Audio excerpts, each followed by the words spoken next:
ಭಕ್ತಿಯನ್ನು ಸಮರ್ಪಣೆ ಮಾಡಿದರು. ಕುಮಾರ ಪಾರ್ಕ್ ಆದಿವಾಸಿ ಮಂಡಳಿ ಈ ರೀತಿಯ ಆಧ್ಯಾತ್ಮಿಕ, ಧಾರ್ಮಿಕ ಹಾಗೂ ಸೇವಾ ಕಾರ್ಯಕ್ರಮಗಳನ್ನು ಕಳೆದ 35 ವರ್ಷಗಳಿಂದ ನಿರಂತರವಾಗಿ ನಡೆಸಿಕೊಂಡು ಬರ್ತಾ ಇದೆ.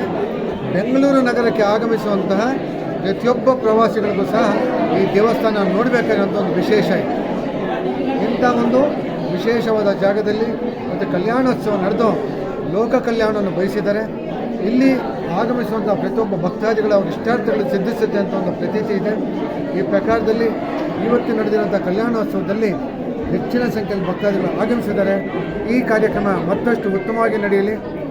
ಇದೆಲ್ಲ ಆವತ್ತಿಂದ ನಮ್ಮ ರಾಮಮೂರ್ತಿಗಳು ಇದಕ್ಕೆ ಫೌಂಡರ್ ಪ್ರೆಸಿಡೆಂಟು, ಆಮೇಲೆ ತಲ್ಲಂ ನಂಜುನ್ ಶೆಟ್ಟಿ ಅವರ ಆಧಾರದಲ್ಲಿ ಇಷ್ಟು ವರ್ಷನೂ ಚೆನ್ನಾಗಿ ಮಾಡ್ಕೊಂಡು ಬಂದಿದ್ದೀವಿ.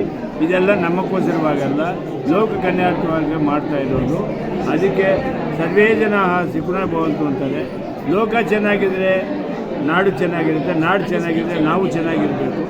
ಈ ಒಂದು ಉದ್ದೇಶದಿಂದ ಇಂಥ ಕಾರ್ಯಕ್ರಮಗಳು ಹಲವಾರು ನಮ್ಮ ಆರ್ಯ ವೈಶ್ಯರು ಮಾಡ್ತಾ ಇದ್ದಾರೆ. ಇದೇ ಥರ ಮಾಡ್ತೀವಿ. ನಮ್ಮ ಆರ್ಯ ವೈಶ್ಯರು ಎಂಥವ್ರು ಅಂತ ಹೇಳ್ಬಿಟ್ಟು ಇಡೀ ವಿಶ್ವಕ್ಕೆ ಗೊತ್ತಿದೆ.